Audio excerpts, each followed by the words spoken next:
Bonjour. Aujourd'hui pour le devotion, nous regardons la prière de Paul. Éphésiens chapitre 3, le verset 14, laisse-nous lire sa texte. À cause de cela, je fléchis les genoux devant le Père, duquel tire son nom toute famille dans les lieux et sur la terre, afin qu'il vous donne, selon la richesse de sa gloire, d'être puissamment fortifié par son esprit dans l'homme intérieur, en sorte que Christ habite dans vos cœurs par la foi, afin qu'étant enracinés et fondés dans l'amour, vous puissiez comprendre avec tous les saints quelle est la largeur, la longueur, la profondeur et la hauteur, et connaître l'amour de Christ qui surpasse toute connaissance, en sorte que vous soyez remplis jusqu'à toute la plénitude de Dieu. Or, à celui qui peut faire, par la puissance qui agit en nous, infiniment au-delà de tout ce que nous demandons ou pensons, à lui soit la gloire dans l'Église et en Jésus-Christ dans toutes les générations, au siècle des siècles. Amen. C'est une prière qui inspire. C'est une prière remplie de théologie. Au fait, nous voyons, Paul peut prier de cette façon parce que sa prière est basée sur les valeurs de l'Évangile. Sa prière est basée dans la connaissance de ce grand Dieu que nous avons. Nous allons regarder les versets, redire certains versets et puis faire quelques commentaires. Et nous allons voir, au fait, méditer sur certaines paroles que Paul écrit, que nous aussi, en fin de compte, à la fin de la journée, nous puissions prier de cette façon, mais surtout d'être inspirés à prier de cette façon. Le verset 14 commence par cette phrase, « À cause de cela » ou cette raison. Nous devons tout de suite, lorsqu'il dit « pour cette raison », nous demandons la question, quelle est cette raison qui fait Paul fléchir les genoux? Ce texte se situe dans le contexte plus large du passage qui la précède. Les versets précédents parlent de la façon dont Dieu a révélé le mystère caché pendant des siècles. Il nous dit « mystery hidden for ages ». Et quel est ce mystère? C'est le plan de Dieu pour racheter les hommes qui périssaient à cause du péché. Tout au long de l'histoire, au fait, nous voyons dans la Bible, du Genèse jusqu'à Apocalypse, nous voyons Dieu élaborer son plan de salut. Et il est exécuté en Christ Jésus dans les moindres détails. Nous reconnaissons que ce texte, comme je vous ai dit, est une prière qui repose au fait sur l'Évangile, sur les valeurs de l'Évangile. Et nous voyons que Paul est en train de prier pour les chrétiens d'Éphèse. Et dans cette prière, Paul fait deux requêtes spécifiques, deux requêtes ou deux pétitions. Le premier, que Dieu fortifie puissamment les chrétiens d'Éphèse par son esprit dans l'homme intérieur. Deuxième, que les chrétiens d'Éphèse puissent comprendre la dimension infinie de l'amour de Dieu. Ou sinon, si nous allons prendre cette prière pour nous-mêmes, nous allons dire que Dieu nous fortifie puissamment. Chaque jour, c'est quelque chose que nous devons prier. Nous devons demander Dieu, Seigneur, fortifie-moi puissamment par ton esprit dans mon intérieur. L'homme intérieur, c'est ce que Paul dit. Deuxième requête, que nous puissions comprendre la dimension infinie de l'amour de Dieu. La dimension infinie de l'amour de Dieu. Paul ici nous parle de quelle est la largeur, quelle est la longueur, la profondeur, la hauteur de cet amour de Dieu qui surpasse toute connaissance. Au fait, ce n'est pas que la longueur, largeur, profondeur, hauteur. C'est humainement parlant, c'est comme ça. Mais Dieu, la dimension de Dieu est vraiment infinie. C'est pour cela que nous qui ne connaissons que quelques dimensions, cet amour de Dieu surpasse toute connaissance de l'homme. Surpasse toute connaissance de l'homme. Au chapitre 1, Paul écrit dans sa prière, une première prière, Paul prie que les chrétiens d'Éphèse puissent connaître l'infinie grandeur de la puissance de Dieu, immeasurable greatness of God's power, l'infinie grandeur de la puissance de Dieu. Disons ces versets, chapitre 1, le verset 18. Et qu'il illumine les yeux de votre cœur pour que vous sachiez quelle est l'espérance qui s'attache à son appel, quelle est la richesse de la gloire de son héritage qu'il réserve aux saints. Frères et sœurs, là, il est en train de parler de nous, de vous, de moi. Le verset 19, et quelle est envers nous qui croyons, l'infinie grandeur de sa puissance, se manifestant avec efficacité par la vertu de sa force. Lorsque là, il est en train de parler de cette infinie grandeur de sa puissance, et il est en train de parler de notre Dieu, Dieu le Père, le Fils, le Saint-Esprit, en qui nous pouvons avoir toute confiance et pour qui rien n'est impossible, même dans ce contexte très difficile, de Covid. Nous savons que oui, en ce moment, il y a pas mal d'incertitudes. Oui, nous prions à la maison et nous savons qu'avec tout ce qui est en train de se passer, ce confinement est en train de causer pas mal de stress. Mais nous savons que l'infinie grandeur de sa puissance est là pour nous soutenir. Il est là pour nous soutenir.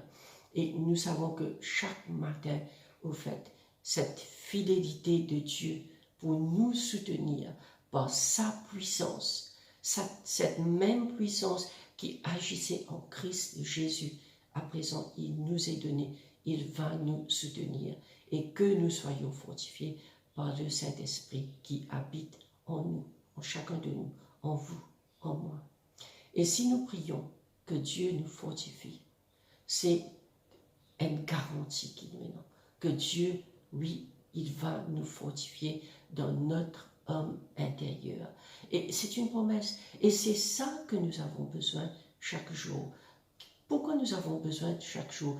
Parce qu'avec cette situation que nous sommes en train de vivre à présent, il y a tellement de choses physiques qui font nous douter, au fait, parfois. Pourquoi telle chose arrive? Pourquoi je n'ai pas de travail? Pourquoi je n'ai pas mon WAP? Comment on va capable supermarché? Comment on va faire payer? Toutes ces choses-là sont là. Et ce que nous avons besoin, c'est de renouveler notre confiance en Dieu et de savoir que oui, il peut nous fortifier. Il va nous fortifier par son esprit. Par son esprit. C'est la même chose que Paul écrit dans 2 Corinthiens chapitre 4. C'est pourquoi nous ne perdons pas courage. Et l'on même que notre homme extérieur se détruit, notre homme intérieur se renouvelle de jour en jour, car nos légères afflictions du moment présent produisent pour nous au-delà de toute mesure. Nos légères afflictions du moment. Quelle affliction nous avons? Peut-être ces soucis matériels. Mais ce que nous avons besoin, au fait, que notre homme intérieur se renouvelle. C'est ce que Paul est en train d'écrire. Le verset 18, un poids éternel de gloire. Parce que nous regardons, non point aux choses visibles.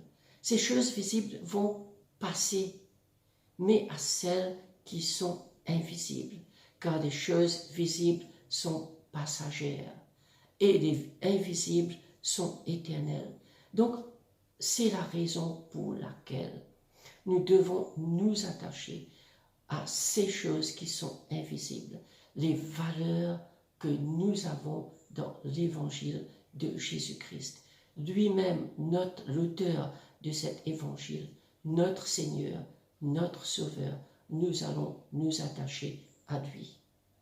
Le Covid, ou tout ce que vous êtes en train d'endurer en ce moment, sont des légères afflictions du moment. Mais il y a quelque chose de meilleur qui est réservé pour nous, pour chacun de nous. Quelque chose au-delà de notre imagination. Quelque chose qui a un poids éternel, qui a un poids de gloire éternelle. Et même si à présent, nous pouvons avoir une santé fragile, une santé vulnérable, ou même les vieux comme nous-mêmes, qui sont un peu plus âgés, aujourd'hui nous connaissons que, oui, nous manquons de la force physique, mais de l'intérieur, nous avons cette conviction que Dieu est en train de nous renouveler chaque jour. C'est pour cela que chaque matin, lorsque nous nous réveillons, nous sommes rayonnants. Ce n'est pas quelque chose que nous avons. Non, j'aime prendre cet exemple parce que je sais que nous qui sommes en train de vieillir, plus âgés, nous n'avons pas cette force physique. Mais nous avons cette force intérieure en nous. Et cette force intérieure que Jésus nous donne, que le Saint-Esprit qui habite en nous nous donne. C'est ce qui fait que nous sommes rayonnants. C'est ce qui fait que nous sommes rayonnants. Maintenant, pourquoi Paul prie de cette façon? Quel est le but de cette première requête? Il nous dit au verset 17, Éphésiens 3, le verset 17, « En sorte que Christ habite dans vos cœurs par la foi. » Mais vous allez me demander, mais est-ce que Christ n'habite pas en moi en ce moment-ci? Je suis chrétien. Oui, c'est vrai, Christ habite déjà dans notre cœur parce que nous sommes chrétiens. Du moment que vous avez été régénérés, vous êtes nés de nouveau. Depuis ce moment, au fait, Christ habite déjà dans votre cœur. Mais ce que Paul est en train de demander ici, c'est que Paul prie pour la transformation de la personne par l'Esprit Saint. Et ça se fait graduellement, chaque jour, cette transformation. Il prie pour la sanctification de la personne. Il prie que Christ soit formé en nous, que nous soyons à l'image de Jésus-Christ chaque jour, que nous soyons le reflet de Jésus-Christ chaque jour de notre vie. Et cela, on doit prier chaque jour. C'est cela qu'on prie et qu'on soit fortifié par cette trust, cette confiance, oui, que le Seigneur est en train de travailler en nous, que le Seigneur va continuer à nous transformer jusqu'à ce que nous sommes à l'image, le reflet exact de notre Seigneur Jésus-Christ. Mais ce jour-là n'arrivera que le jour où nous devons quitter cette terre, c'est-à-dire le jour où nous allons mourir. Et pour nous, c'est quelque chose d'extraordinaire. Pour nous, c'est une joie, parce que cette mort est pour nous une porte qui va nous emmener tout près de Jésus, dans la présence de Jésus pour toute l'éternité. Et nous allons prier que cela se fasse selon la richesse, il nous dit, de sa gloire. Cette transformation se fasse en nous selon la richesse de sa gloire, étant nous-mêmes enracinés et fondés dans l'amour du Dieu le Père. Waouh! Lorsque moi je dis ce verset, dans l'amour du Dieu le Père, Paul est en train de prier à ce Dieu et il l'appelle Père. Ce Père, l'amour du Dieu le Père, ce Père est le Père de Jésus-Christ. Et il est en train de prier comme cet amour, Jésus, le Fils, le Père, le Fils et le Saint-Esprit sont un. Et il est en train, Paul prie que cet amour qui lie au fait Dieu le Père, Dieu le Fils, Dieu le Saint-Esprit se manifeste en nous, en vous, en chacun de nous. Et nous savons que oui, cet amour de Dieu le Père a commencé à se manifester Pas lorsque nous avons commencé à faire quelque chose de bien aux yeux de Dieu, des bonnes œuvres, mais lorsque Paul nous dit dans Romains, lorsque nous étions encore des pécheurs. Lorsque nous étions encore des pécheurs, Christ est mort pour nous sur la croix. Et c'est cette première requête, disons, pour terminer cette partie, cette première requête de prière de Paul se résume comme suite, on peut le dire. Paul prie que le Père, selon la richesse de sa gloire, fortifie les chrétiens avec puissance, nous fortifie avec puissance par son esprit dans notre être intérieur, afin que Christ puisse habiter dans notre cœur par la foi.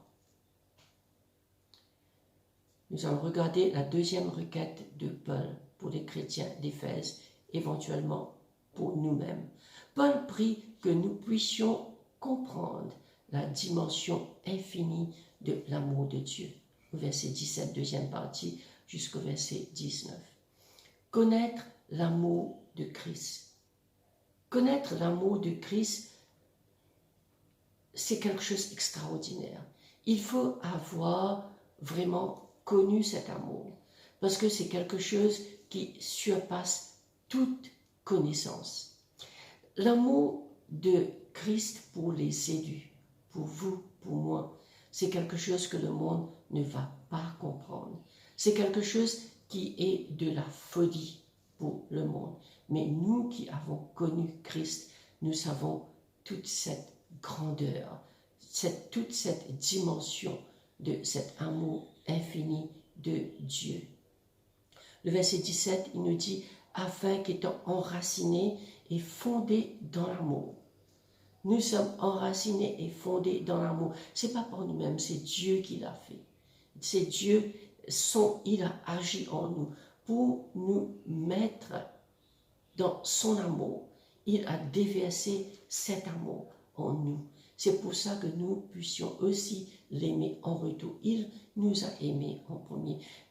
Au verset 18, vous puissiez comprendre avec tous les saints quelle est la largeur, la longueur, la profondeur et la hauteur, et connaître l'amour de Christ qui surpasse toute connaissance, en sorte que vous soyez remplis jusqu'à toute la plénitude de Dieu. Lorsque Dieu nous accorde le salut, il déverse son amour en chacun de nous. Et c'est pourquoi nous sommes enracinés. C'est ce que je vous disais tout à l'heure là. Et fondés dans l'amour. Il nous a aimés en premier. Donc Paul prie ici pour que nous puissions mieux saisir l'amour de Dieu pour chacun de nous. Mieux comprendre. Écoutez, ce n'est pas quelque chose qu'on prend à la légère. Parce qu'il y a une chose, il y a cette condamnation qui pesait pour chacun de nous. Nous ne sommes pas meilleurs que notre voisin qui est dans le monde. Nous ne sommes pas meilleurs. Nous aussi, nous étions condamnés pour aller dans l'enfer. Imaginez que seul ce que Christ a accompli, il a donné sa vie pour que moi et vous puissiez avoir la vie. Il parle de cet amour de Christ qui surpasse toute connaissance, la démonstration de cet amour de Dieu pour les croyants.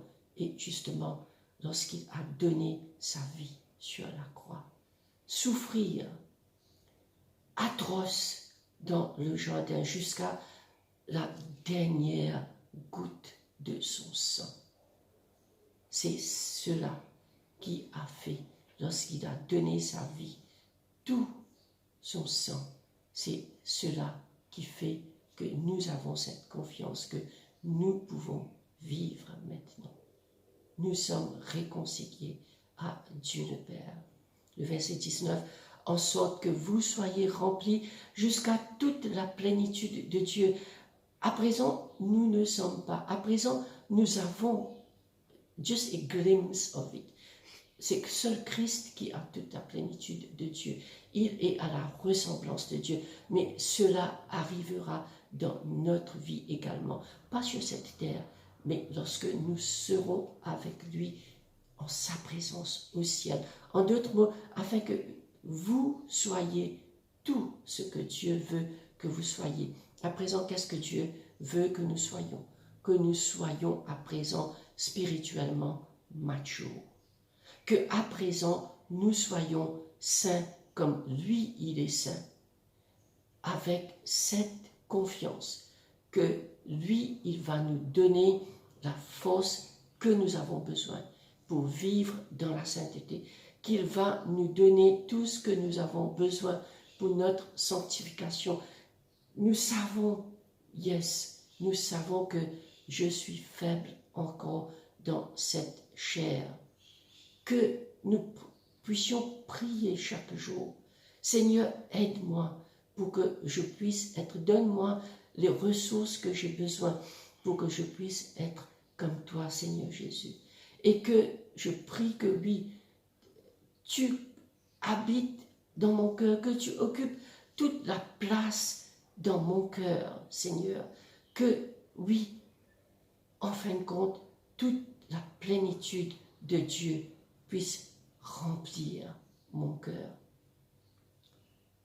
C'est quelque chose que c'est pas facile de le faire, je sais, parce que la seule façon de pouvoir prier de cette façon, c'est lorsque tout cet évangile est imprégné en nous, lorsque nous sommes en train de vivre l'évangile chaque jour, lorsque nous connaissons ce grand Dieu.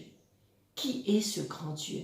Et nous savons que oui, il est avec nous. Et tout ce qui est en train de se passer chaque jour, que c'est avec sa force que nous puissions justement vivre notre vie quotidienne et être comme lui chaque jour. Quoi d'autre nous apprenons de cette prière?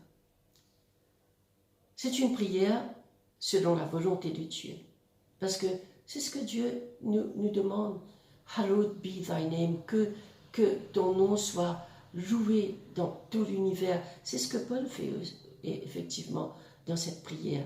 Nous apprenons aussi que Dieu, la façon que Paul a prié, que Dieu, au fait, oui, il est intéressé dans notre bien physique. Mais ce qui intéresse Dieu beaucoup plus chaque jour, c'est notre sainteté. Il est beaucoup plus intéressé par notre maturité spirituelle. Il est intéressé beaucoup plus par notre pureté spirituelle chaque jour de notre vie, notre famille, notre Église, que toute autre chose. Toutes les autres choses, il l'ajoute gratuitement. C'est sa grâce. Toute autre chose, il ajoute. Nous cherchions, il faut que nous cherchions d'abord le royaume, son évangile. Lui chercher et tous les autres nous seront donnés ensuite. Et je vous disais aussi au début même que prier de cette façon, c'est lorsque toutes nos valeurs que nous possédons à présent même, en tant qu'hommes, mais en tant que chrétiens, nous sommes chrétiens d'abord, et puis nous sommes tout autre chose. Donc, il faut que toute notre vie soit fondée sur les valeurs de l'Évangile.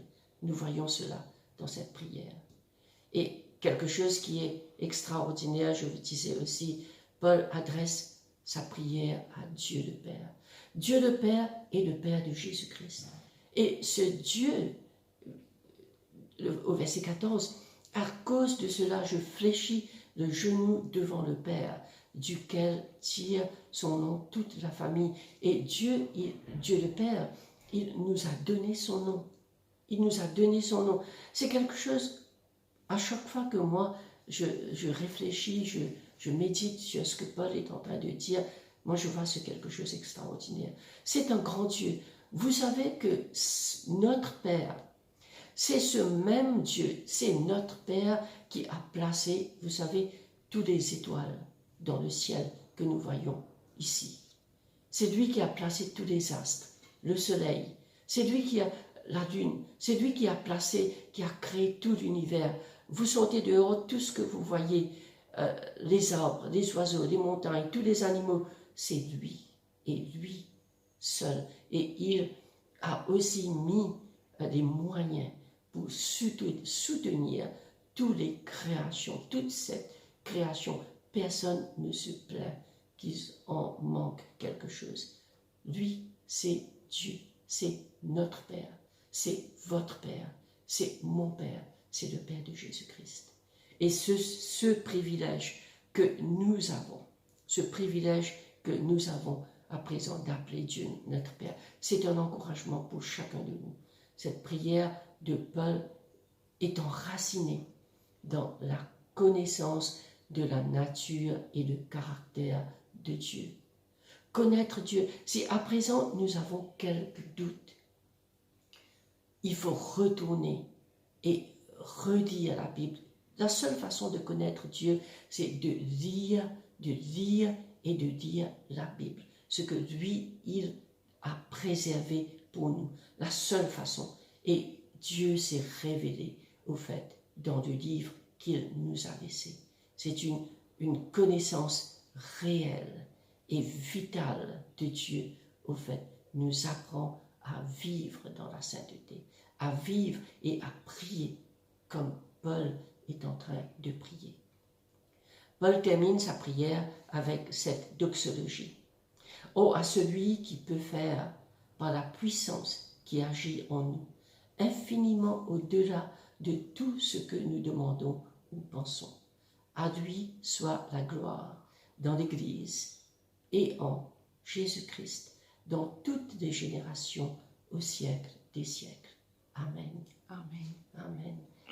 Pour conclure, j'aimerais revoir les points, seulement pour rappel. Donc, nous prions, le premier point, le premier requête de prière de Paul, nous prions que le Père, selon la richesse de sa gloire, prie le Père selon la richesse de sa gloire, nous fortifie par la puissance, avec puissance, par son esprit dans notre être intérieur, afin que Christ puisse habiter dans notre cœur par la foi.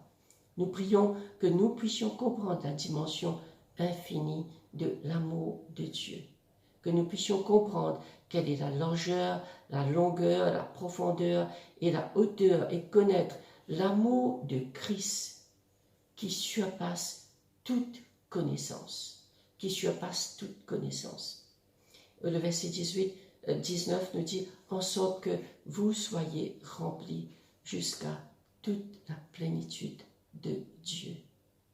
Et c'est ce que je prie, mes frères et sœurs, que vous soyez remplis de toute plénitude de Dieu, que vous soyez fortifiés par l'amour de Jésus-Christ, que vous soyez remplis par son Esprit Saint qui habite en nous, que nous soyons encouragés chaque jour, guidés par Christ Jésus qui habite en nous, lui, l'auteur de notre salut, et que nous puissions être enracinés dans la connaissance de notre Dieu.